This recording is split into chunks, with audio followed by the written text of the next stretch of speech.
Good morning mga kabese ko. Nandito tayo sa isang kliyente natin na nakaraan pa ito tumatawag sa atin dahil ang problema na tuwing umuulan din sa loob ng bahay nila. Lalo doon sa ilalim ng kitchen nila.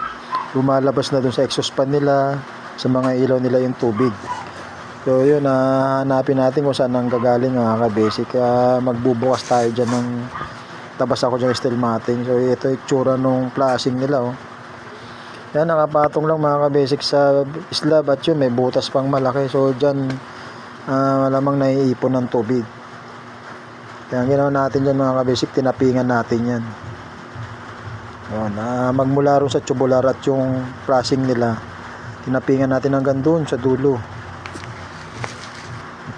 So siyempre nung matuyo, pinairan din natin yan ng waterproofing mga kabasic. Siyempre flexiband ang ginamit natin yan. At yun,